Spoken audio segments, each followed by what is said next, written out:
Good morning students. हमने आपको previous class में दर्शन कोण के बारे में और मानव नेत्र के बारे में पढ़ा दिया गया था। वो आपने पढ़ लिया होगा, लर्न कर लिया होगा, ये मुझे विश्वास है। इसी के साथ मैं आज जो पढ़ाने वाला हूं वो है बेटा सूक्ष्मदर्शी, माइक्रोस्कोप। देखो, ये नाम से ही पता चल रहा है, ये जो ऑप्टिकल इंस्ट्रूमेंट हैं बहुत ही शानदार हैं।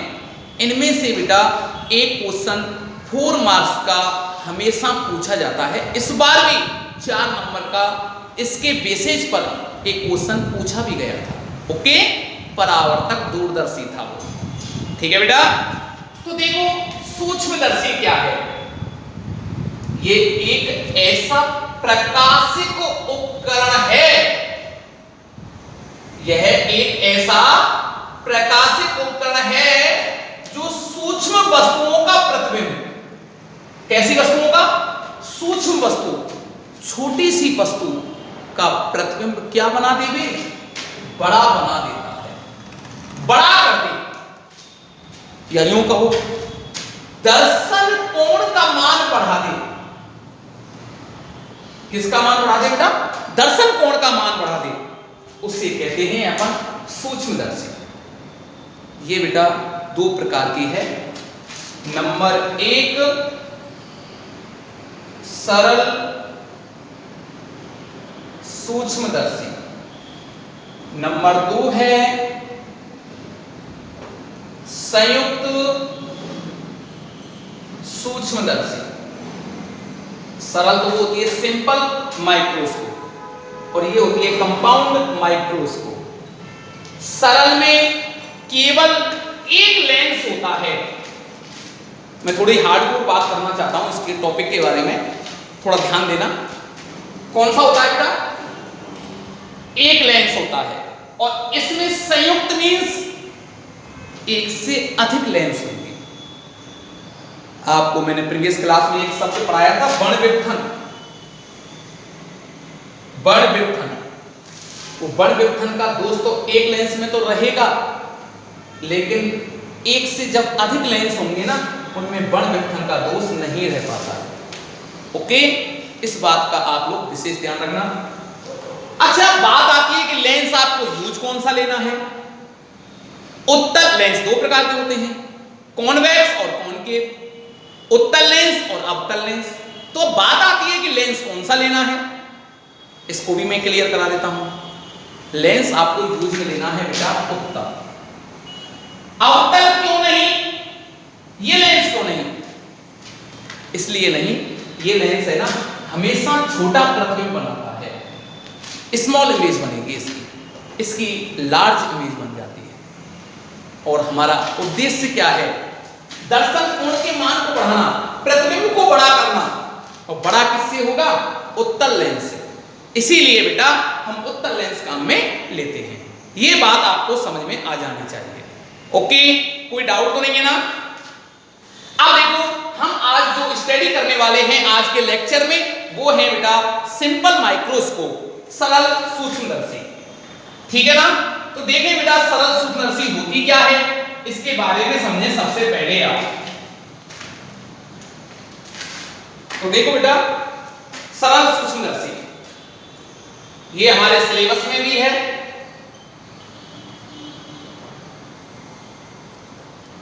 सरल सूक्ष्मदर्शी,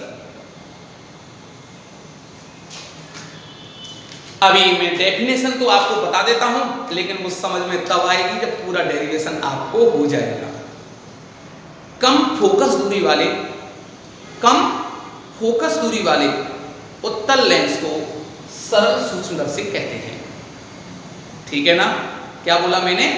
कम फोकस दूरी वाले उत्तल लेंस को सरल सूक्ष्मदर्शी कहते हैं। ऐसा क्यों, वो समझ में आएगा जब तक के लिए आप मेरे साथ बने रहें। ठीक है ना? अब देखो बेटा, अब इसकी किरण चित्र बनाना है अपन को। किरण चित्र, ये जरा ध्यान रखें आप, किरण चित्र कैसे बनेगा। तो ध्यान रखना बेटा, इस वस्तु को मैं देख रहा हूं, आप भी देखें ध्यान से। ध्यान देना, विजुअलाइज करना लाइफ में ढंग से। ये वस्तु यहां पर है। अब मेरे चश्मा लगा हुआ है, कल भी आप बता दोगे मेरे कौन सा चश्मा है, क्योंकि मुझे दूर की वस्तु साफ नहीं दिखाई देती। कौन सा चश्मा है? अवतल लेंस का होगा ये तो। अब देखो ये मैंने उतारा, अब मैं इसको देख रहा हूं, मुझे साफ दिखाई नहीं दे रहा। अब मुझे जब ये साफ दिखाई नहीं दे रहा है तो बनने वाला दर्शन कोण कौन सा होगा? अल्फा। अल्फा से रिप्रेजेंट कर लेते हैं, क्योंकि यहां एक शब्द आएगा आवर्धन क्षमता, मैग्निफिकेशन पावर। ओके, ये मुझे साफ नहीं दिखाई दे रहा, तो मेरी आंख और इस वस्तु के बीच में बनने वाला कोण दर्शन कोण, और वो दर्शन कोण को किससे रिप्रेजेंट करेंगे बेटा? अल्फा से। अब देखो मैंने इस प्रकाशिक उपकरण को पहन लिया, ये लो, क्या बात है, कितना अच्छा चमक रहा है। ये किसकी क्वालिटी के ऊपर डिपेंड करता है? इस चश्मे की क्वालिटी के ऊपर डिपेंड करता है। अब मैं इसको देख रहा हूं, बेटा मुझे साफ दिखाई दे रहा है और मैं पढ़ पा रहा हूं व्हाइट बोर्ड मार्कर। ओके, साफ दिखाई दे रहा है। ऐसा क्यों? दर्शन कोण का मान बढ़ा दिया, दर्शन कोण का मान बढ़ गया। अब इस वस्तु और आंख के बीच में बनने वाला जो कोण होगा ना, वो कहलाएगा बीटा। ठीक है ना? अल्फा ये कहलाता है magnification power, beta upon alpha. Beta कौन सी है? प्रतिबिंब के द्वारा आंख पर बनने वाला दर्शन कोण बटे वस्तु के द्वारा आंख पर बनने वाला दर्शन कोण। अब देखो दोबारा से सुनो, एक बार और विजुअलाइज करा देता हूं। ये देखो बेटा, कौन सा कोण बन रहा है? अब मुझे दिखाई नहीं दे रहा, स्पष्ट नहीं पढ़ पा रहा मैं, कौन सा है? अल्फा। अब वस्तु वही है, अब मुझे ये इमेज दिखेगी।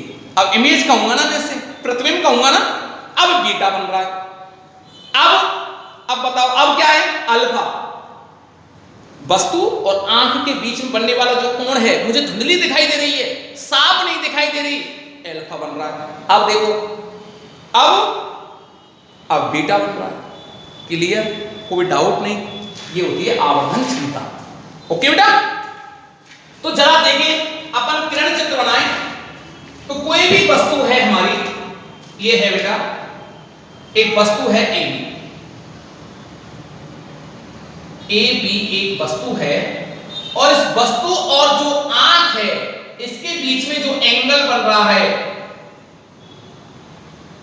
ये वस्तु AB और जो ये हमारी आंख है, जिसे हम प्रेक्षक कहते हैं, इसके बीच में जो कोण बन रहा है ना, उसे बोलूंगा मैं अल्फा। और वस्तु कहां रखी है? आंख से कितनी दूरी पर रखी होनी चाहिए बेटा? कैपिटल D दूरी पर, जिसका मान नॉर्मली हम कितना लेते हैं? 25 सेंटीमीटर, 25 सेंटीमीटर। क्लियर? अब मुझे धुंधली दिखाई दे रही है, तो मुझे क्या करना पड़ेगा? इसके बीच में एक ऑप्टिकल इंस्ट्रूमेंट रखना पड़ेगा, प्रकाशिक उपकरण रखना पड़ेगा, जिससे इस कोण का मान बढ़ जाएगा और ये कोण बदल करके क्या हो जाएगा? बीटा हो जाएगा। अब मुझे क्या करना है? उसी, देखो ध्यान से समझना मेरे बच्चों, ये है बेटा, मैंने लेंस पहना दिया। ओके, ये फोकस F'। अब मैंने एक ऑब्जेक्ट को यहां रखा, वस्तु को मैंने, वही वस्तु है बेटा सेम AB। ये इसका प्रकाशिक वो द्वारक हो गया, ये ऑप्टिकल सेंटर, प्रकाशिक केंद्र। अब देखो मुझे क्या करना है, यहां से एक वस्तु जाएगी, वो AB वस्तु होगी, यहां से किरण जाएगी मुख्य अक्ष के समांतर। अब इसका ये फोकस होगा F, और कहां से ऊपर जाएगी? फोकस से ऊपर। ठीक है ना? तीर का चिन्ह जरूर लगाएं, यही नियम है ना। एक दूसरी किरण बेटा प्रकाशिक केंद्र से ऊपर जाएगी, थोड़ी तिरछी तो नहीं होगी बेटा? अच्छा, ये तिरछी लग रही है आपको? खुश? ये हो गया F। देखो क्या बेटा ये आगे मिल पाएंगी? देखें जरा, ये बिल्कुल नहीं मिल पाएंगी आगे। तो प्रेक्षक कहां है? बीच में मैंने लेंस पहना दिया, ये प्रेक्षक यहां है, ऑब्जर्वर, प्रेक्षक लिख दो। अब वो इसे देखेगा, तीर का चिन्ह जरूर लगाएं। देखेगा तो लेंस के माध्यम से किसी ऑब्जेक्ट को देखना चाह रहा है AB को, तो उसे कहां देखेगी, इसको पीछे की ओर बढ़ाएं कि प्रतिबिंब का निर्माण कहां होता है, जब दो या दो से अधिक प्रकाश किरणें या तो मिलती हैं, मिलती हुई प्रतीत होती हैं। तो देखो बेटा ये यहां इमेज बन रहा है हमारा, इस इमेज का नाम A डैश और B dash, A dash B dash दे दिया, ओके, 2F डैश, ये तो फोकस है इसका, ये दे दिया A डैश B डैश नाम दे दिया, कोई डाउट नहीं। दोबारा से समझ लें एक बार और। अब ये वस्तु है AB, अब कोई प्रेक्षक इसको नॉर्मली देख रहा है, D दूरी पर वस्तु रखी है तो उसे धुंधली दिखाई दे रही है, मान लो कितना कौन बनेगा, अल्फा। अब इसके बीच में मैं एक लेंस पहना देता हूं, कौन सा लेंस पहनाना है, उत्तल लेंस। अब उत्तल लेंस पहना दिया, लेकिन ध्यान रखना अगर बेटा मैंने ऑब्जेक्ट इस वस्तु AB को अगर मैंने O और F डैश के बीच रखा, इसके बीच, तो प्रतिबिंब इधर बनेगी, छोटी बनेगी, ऑब्वियसली बात है, छोटी नहीं बनेगी। अच्छा मुझे तो बड़ा बनाना है, बड़ा बनाने के लिए बताओ कहां रखना पड़ेगा मुझे वस्तु को, F डैश से इधर, तो उसका आभासी और सीधा तभी तो बनेगा। किरण चित्र देख लेना लेंस के द्वारा, जितने भी मैंने किरण चित्र बनाए हैं, अब मैंने वस्तु को इधर रखा तो इसका प्रतिबिंब जो बना है वो ये बना है A डैश और B डैश। कहां है बेटा, वस्तु की ओर, वस्तु की ओर, ठीक है ना, इस बात का ध्यान रखें। कहां बना है, वस्तु की ओर बना है, या 2F से परे अनंत की मत, ऐसे भी कह सकते हो आप। अब सुनो प्रेक्षक देख रहा है, अब ये कोण कितना होगा बेटा, ये बीटा कहलाएगा, तो ये कोण कौन सा कहलाएगा, बीटा। ये बात समझ में आती है, कोई डाउट तो नहीं है बेटा। अब इससे हम इसकी बात आगे ड्राइव कर लेते हैं, आसानी से हो जाएगा, कोई दिक्कत नहीं है। अब देखो ये जो दूरी है, अब जब प्रेक्षक इसको देखेगा ना, अब ये वस्तु दिखाई नहीं देगी, उसे ये इमेज दिखाई देगी, प्रतिबिंब दिखाई देगा, और कोई फर्क नहीं पड़ता क्योंकि ये त्रिभुज और ये त्रिभुज दोनों समरूप हैं। बोलो समरूप कैसे हैं, ये कोण दोनों त्रिभुजों में सेम है, और दूसरा कोण क्या है, 90 का है, तीसरा कोण ऑब्वियसली मतलब समान होगा, त्रिभुज समरूप होगा। और समरूप त्रिभुज के संगत कोण कैसे होते हैं, संगत भुजाएं कैसी होती हैं, कैसे होती हैं बेटा, समरूप त्रिभुज है ना, समरूप त्रिभुजों का क्या होता है, संगत भुजाओं का अनुपात बराबर होता है। संगत भुजाओं का अनुपात कैसा होता है बेटा, बराबर। तो जरा इसको नोट करें बेटा सबसे पहले अच्छी तरीका से। हाँ ये नोट हो गया बेटा। अच्छा अब देखिए ध्यान से, चित्रों का विशेष ध्यान रखें, तीर का चिन्ह जरूर दर्शाएं। अब एक टॉपिक है सरल सूक्ष्मदर्शी का सिद्धांत क्या है। सिद्धांत है बेटा, जब वस्तु को F डैश किसके मध्य, F डैश। अच्छा एक बात ध्यान रखना, जो हमने वस्तु को रखा है ना, एक मिनट थोड़ी सी मिस्टेक हो गई है, हमने जो वस्तु को रखा है ना वो कहां रखा है, ये वस्तु है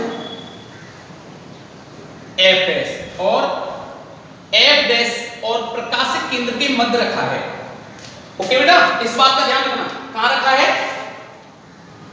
इस बात को विशेष ध्यान रखना, थोड़ी सी सॉरी, इस बात का विशेष ध्यान रखना, वस्तु हमारी कहां रखी है, प्रकाशिक केंद्र O और F डैश के मध्य रखी है, इस बात का विशेष ध्यान रखना, तभी तो इसका आभासी बनेगा। अरे बनेगा नहीं बनेगा, बनेगा 100% बनेगा, और इधर बनेगा, कहीं भी बन सकता है।